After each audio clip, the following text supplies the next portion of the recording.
एक ही मार्ग है कौन्तेय, यदि मनुष्य किसी चीज की प्राप्ति करना चाहता है, यदि वो ध्यान को सिद्ध करना चाहता है, शुचो देशे प्रतिष्ठाप्य स्थिरमासनमात्मना, एकाग्रता से दृढ़ होकर एक जगह अपना आसन लगा ले। शनैः शनैः उपरमेद बुद्धि धृति गृह्यता, शनैः शनैः धीरे धीरे एक एक कदम करके चलता रहे।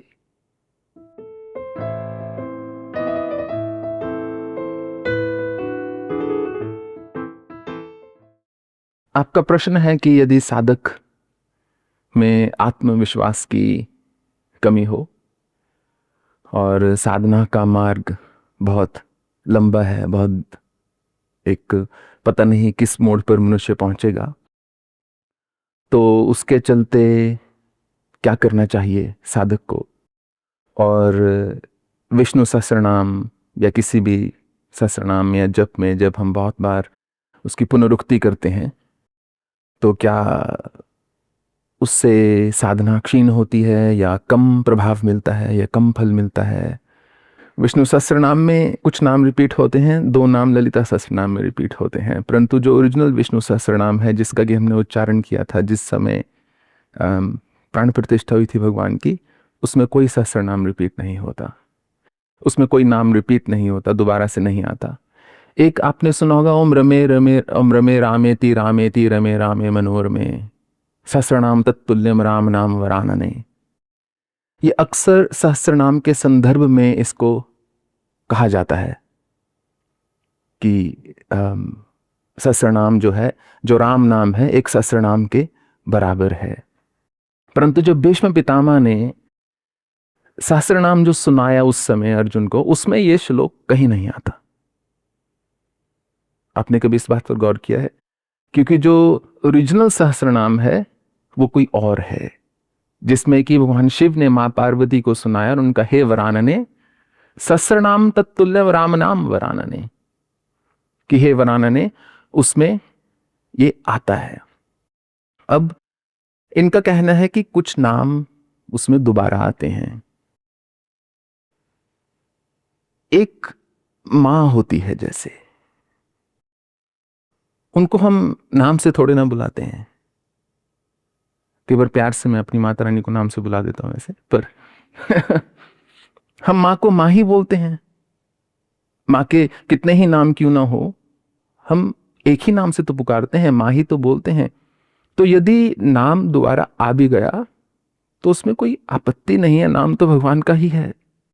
आप एक अच्छी चीज ही कर रहे हैं। दलाई लामा से पूछा गया कि आप इतना ध्यान करते हैं और ध्यान योग में इतना स्थित हैं और सारी जिंदगी आपने मेडिटेशन में बिताई है, तो अगर कोई हुआ ही ना ऐसा कि मृत्यु के बाद कोई और लोक है या एक दूसरा जन्म है, पुनर्जन्म है, ऐसा ना हुआ तो फिर आपको कैसा लगेगा? दलाई लामा ने कहा कि देखिए, इसमें तो कोई ज्यादा दुविधा वाली बात है नहीं, क्योंकि मान लीजिए पुनर्जन्म है तो भैया अपनी तो लग पड़ी, उन्होंने मेरी तो निकल पड़ी, क्योंकि मैं तो वैसे ही किया जैसे शास्त्रों में लिखा है, माय पुनर्जन्म इज सॉर्टेड। और अगर मान लीजिए नहीं है तो कुछ अच्छी चीज ही की, किसी को कष्ट नहीं पहुंचाया, कोई गाली नहीं दी, किसी को दुख नहीं दिया, किसी को धोखा नहीं दिया, बैठकर ईश्वर नाम का चिंतन ही तो किया। अगर भाव बनता हो साधना में तो श्रेयस्कर होता है, अगर ना भी बनता हो तो भी ना करने से साधना करना अति श्रेयस्कर है।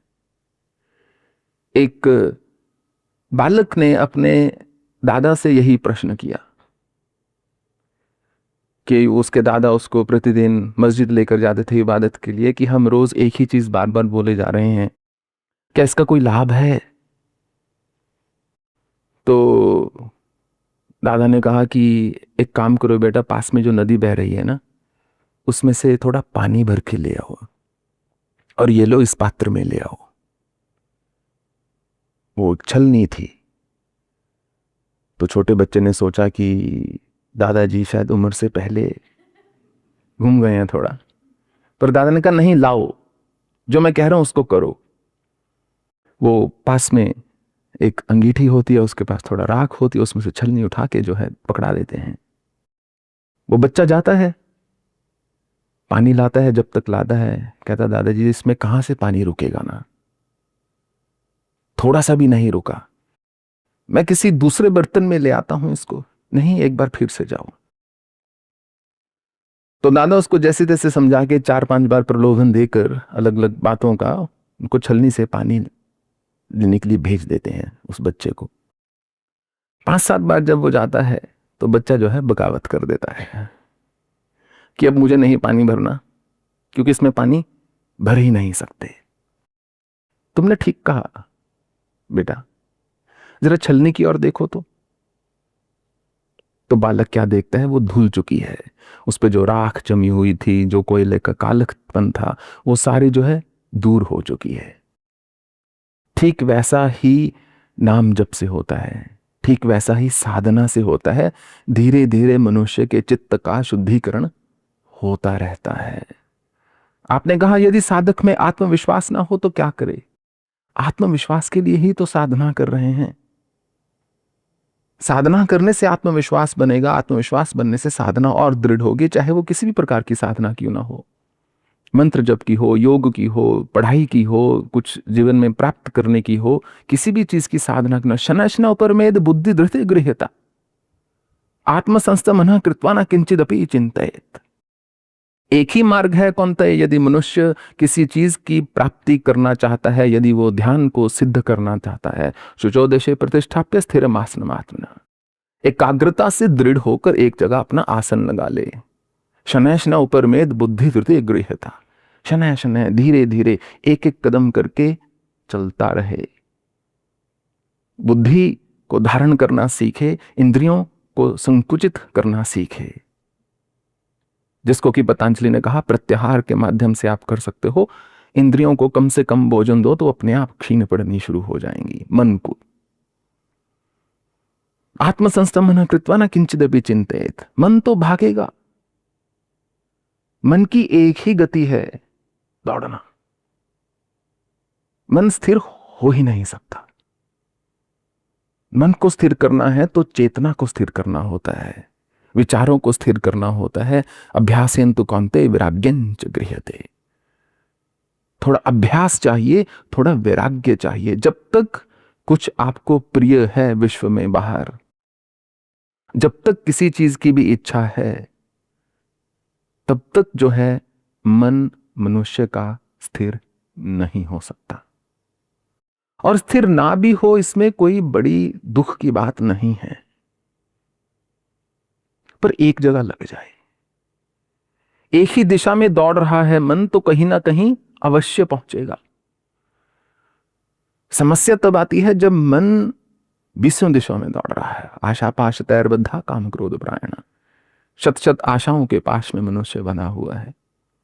क्या यही मनुष्य जीवन का सारांश है कि आज इस आशा की पूर्ति कर रहे हैं, कल उस आशा की पूर्ति करेंगे, और उसी में मनुष्य का पूरा जीवन बीत जाता है। तो शायद आपने 13 मंथ्स इन द हिमालयस पढ़ी नहीं, अगर पढ़ी होती तो उसी में शायद हमने बिल्कुल शुरू में लिखा है, नागा बाबा ने एक हमसे चीज बोली थी कि अंधेरे में भी बेटा तीर मारते रहोगे, पत्थर मारते रहोगे, तो कभी ना कभी तो निशाने पर लगेगा। मान लीजिए एक स्तंभ है वहां पर अंधेरे में, और आपने बहुत सारे कंकड़ पत्थर एकत्रित किए हुए हैं और आप मारे जा रहे हो, कभी ना कभी तो एक आवाज आएगी, ठंग के लगा है स्तंभ पर वो पत्थर जो है लग गया है। हिम्मत हार के तो प्राप्ति नहीं हो सकती किसी भी चीज की, कार्य को छोड़ के तो प्राप्ति नहीं हो सकती। और इसीलिए यदि छोटे छोटे लक्ष्यों को मनुष्य धारण करता है तो उसकी आत्मा को बल मिलता है। फिर आप यदि बोलो मैं सारा जीवन कुछ नहीं करूंगा, मान लीजिए कोई संकल्प लेते हो, मैं सारा जीवन सुबह 3 बजे उठूंगा, और 2 ही दिन बाद आप 5 बजे उठ रहे हो, तो आपका आत्मविश्वास जो है लगभग खत्म हो जाएगा। आपको लगेगा नहीं, मुझसे ये नहीं होगा, मेरे बस की बात नहीं है। इसलिए संकल्प हमेशा वो धारण करना चाहिए जो जिसको पर आप पूरा उतर सको। आप बोलो मैं केवल 5 दिन 3 बजे उठूंगा, छठे दिन या तो फिर आप एक ब्रेक ले लीजिए, या छठे दिन बोलिए अब 5 दिन और मैं 3 बजे उठूंगा। जब ऐसा 40-50 दिन कर लेंगे तो वृत्ति बननी शुरू हो जाएगी। जब 90 दिन कर लेंगे तो एक मन स्वतः ही उस तरफ लगना शुरू हो जाएगा। जो मुझे जानते हैं, आपको सब पता है कि मेरी कोशिश हमेशा यही रहती है कि हफ्ते में 5 दिन मैं जरूर एक्सरसाइज करूं। 6:15 बजे मैं अपने जिम में होता हूं सुबह। ऐसा नहीं कि मुझे बहुत शौक है लोहा उठाने का वहां जाकर, परंतु अब एक आदत डाल ली है। चाहे आप 2 बजे सो, चाहे 3 बजे सो, 6:15 बजे जिम में होने चाहिए। बाद में देखेंगे। वो विश्राम जो नहीं हुआ, दिन में कभी हो जाएगा, अगले दिन हो जाएगा, रात्रि में हो जाएगा, नहीं भी होगा।